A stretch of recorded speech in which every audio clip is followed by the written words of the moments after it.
Good morning. It's good to be with you on this chilly Wednesday for chapel. My name is Tom Pyle. I'm the assistant registrar, and I get to work with some good folks in the registrar's office. I have a bit of a lingering cough, and the more I talk, the more I cough, so I'm going to try to keep it brief today. So there I was. It was almost exactly 10 years ago, right around this time, the beginning of December 2013. My wife and I had our first sonogram for our son the week prior. All seemed to be going well. But we received a call a few days after the sonogram and received news that all maybe wasn't well. The doctor had reviewed the sonogram and noticed that what looked like a hole in his heart and some lesions on his brain. The combination of these two things could be an indication of a disorder called trisomy 13, which is a chromosomal disorder that leads to significant physical and intellectual disability. Most babies with that disorder die in utero or live for a few days. Maybe 10% of them who actually are born alive live past a year. Making this even harder was the fact that this news came shortly after losing our first baby to a miscarriage about 4 or 5 months prior. So in the span of 4 months, we experienced miscarriage and potentially significant disability or loss of life of our second baby.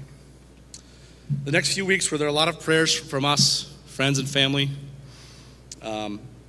This occurring during Advent was not lost on us. As we prepared our hearts and anticipated celebrating the birth of our Savior, we were also preparing our hearts for the unknown of what lies ahead for our own son. The week before Christmas, 2013, we had an appointment at McGee Hospital in Pittsburgh. We had a fetal echocardiogram performed on our son and genetic testing, blood test done as well. That's a whole other story of God's grace, as one blood test was $1,500. But it was completely covered by insurance, which we didn't have $1,500. So that was wonderful. I'll never forget that day. During the echocardiogram, the doctors stopped and said, "So why are you here again?" We explained again what was seen in the sonogram, the hole in the heart, the brain lesions. He stopped and said, "Well, there's nothing here. Either they saw something wrong or whatever it was fixed itself. Your baby has a healthy heart." A week later, we got the results of the genetic testing, no signs of trisomy 13. A few weeks after that, we had another sonogram to check everything, and they confirmed there was no issues. Everything they saw just a month before was not there.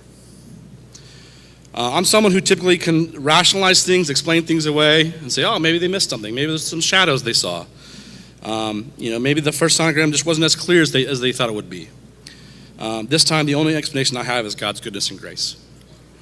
There's no way to explain what happened to go from a significant diagnosis to a healthy baby in 3 weeks. When we did, there's nothing we could do to control that. Our son's now 9 years old, obsessed with sports, especially the Steelers. Sorry, you non-Steelers fans. He has in his brain that had lesions now is strong and capable, and he's in the gifted program at school. He's 4th grade, reading at a 7th or 8th grade level. Very bright kid. During those 3 or 4 weeks of not knowing what was happening, literally all we could do is pray and wait for God to show up. This was literally completely out of our control, which for me is a terrible feeling. I couldn't do anything to fix his little heart or brain, but I believed in a God who could do those things, and he did. I think back sometimes, what if things had turned out differently? What if the diagnosis was accurate? I don't have all the answers, but I do know God is still good, and whatever came of that, he would show up for us just in a different way. Thank you.